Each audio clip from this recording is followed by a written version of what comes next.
I just watched a film where Jenna Ortega's character actually smiles. It was The Death of a Unicorn. Spoilers for said Death of the Unicorn. This is a film I would actually recommend to some people if, and only if, you can deal with bad CGI. Or you just squint your eyes so it like blurs and then the CGI looks more realistic. Let me just go through the actual plot of the film first before I critique it and go through the pros and the cons. Starts off with a dad and his daughter. The dad's kind of a they slide in some backstory on their journey to this building in the middle of nowhere. That the mother is dead, R.I.P. to her, and they're going to the dad's boss's house with all his family in it because the dad works for the family business and he wants to level up in the family business so he can earn money to support his daughter and pay for her college fund. Anyway, I think it's set in Canada. Fly to Canada, really nice looking place, wilderness and all that. They're driving along, guy's sneezing because he's got hay fever, which I can relate to. That's why he's my favourite character. He's not. Like I said before, he's the worst character there. Anyway, he speeds up unnecessarily. A unicorn decides to walk out in front of him and he hits it. And then you see the worst CGI in the film, where the Volvo they're driving does like 3 spins and then stops. It looks like a Cars character crashing from Pixar's Cars. Actually, it looks worse than that. That's how bad the CGI is. Ironically enough, that is the worst CGI in the film, considering most of the CGI consists of mythical creatures. I'm not saying that CGI is any good either. They would have been better off just renting horses and sticking fake horns on them. Anyway, they get to the house. They put the dead, it's not actually dead, unicorn in the boot of their car. They go to the house, try to work out a deal. The dad of the house is dying. Unicorn wakes up. They shoot the unicorn in the head, point blank range, just execute the bitch. Still not dead, but we don't know that yet. They realise that the unicorn blood and the horn of the unicorn can like save your life. And like gets rid of Jenna Ortega's acne. The dad fixes his eyes because some of it splats in his eyes when he fucking bludgeons it to death to get his anger out. He should really see a therapist. Then it turns out that the unicorn they hit was actually a baby unicorn, and the parents of the unicorn come after the family, come into this house, kill all the security guards, and just start picking off all the members of the family one by one. It gets funnier and funnier as it goes along, and it ends with this really tense, sad scene. It's not sad at all because you have common sense.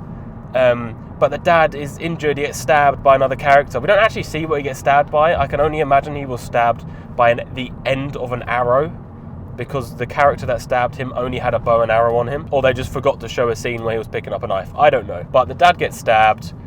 Jenna Ortega's crying for some reason, even though all the characters and the audience know that unicorns, which there are now 3 unicorns next to her while she's crying, can literally save people's lives. So there was literally no need for that scene. And someone's doing 30 miles per hour whilst joining a slip road. I might die. I might end up like the unicorn. So yeah, that's the synopsis. It's as simple as a story about unicorns dying should be.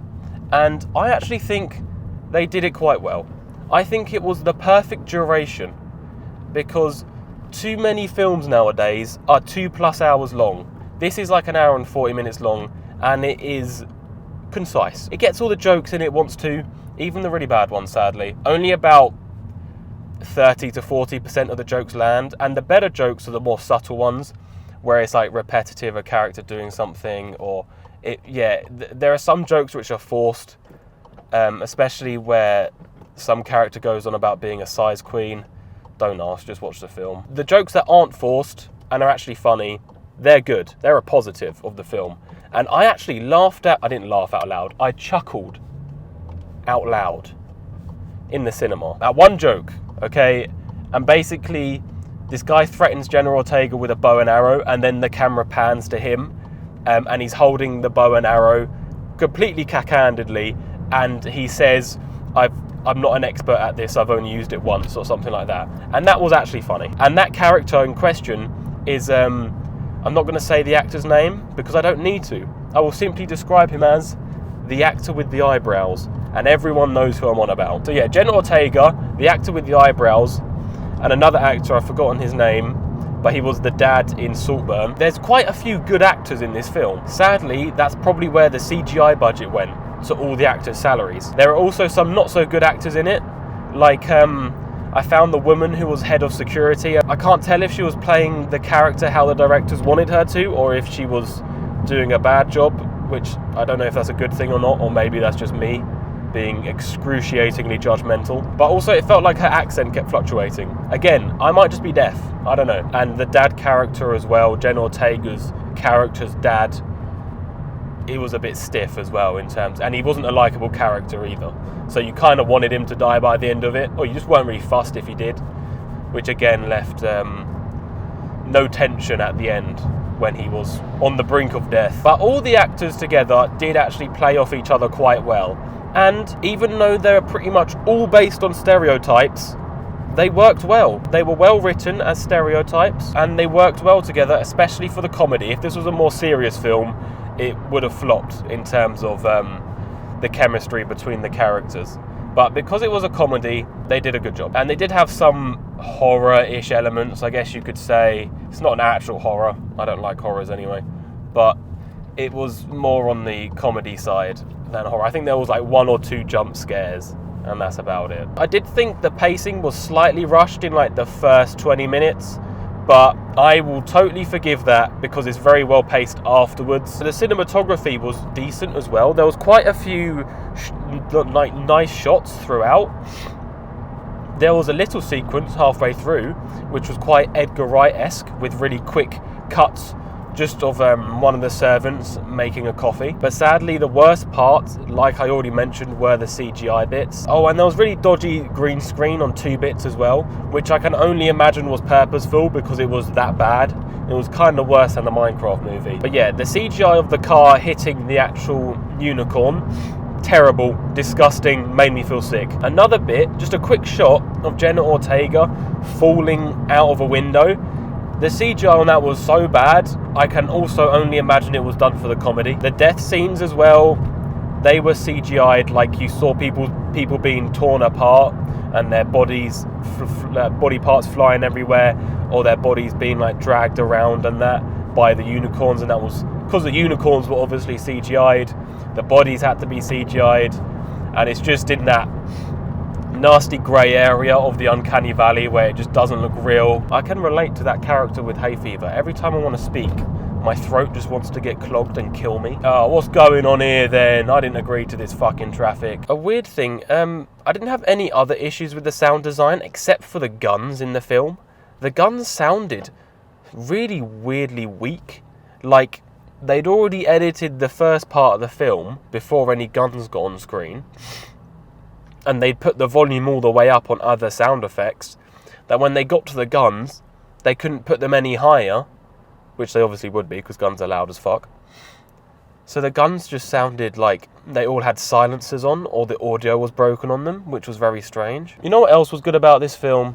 It didn't force any political morals or anything down your throat, like most modern films do nowadays.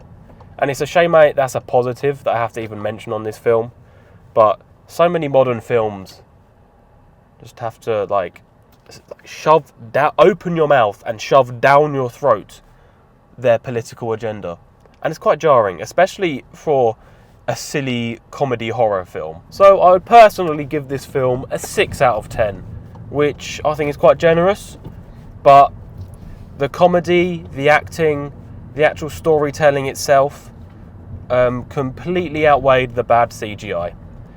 But the reason it cannot go anywhere higher than a 6 out of 10 is because of the most unrealistic part of the film. No, it's not the unicorns, because we all know deep down they exist, like Santa Claus. But the worst part and most unrealistic bit about that film is the fact that the Volvo got damaged after hitting a tiny unicorn. We all know, anyone who has seen any sort of car crashes or knows anything about cars, that Volvos are tanks. A tsunami could hit a Volvo and it would just have a few scratches on it, okay? Let alone a little unicorn hitting a Volvo and the whole front end has fallen off. Why has the person in the car in front of me got a fork in their hand? How are you eating on a plate whilst driving?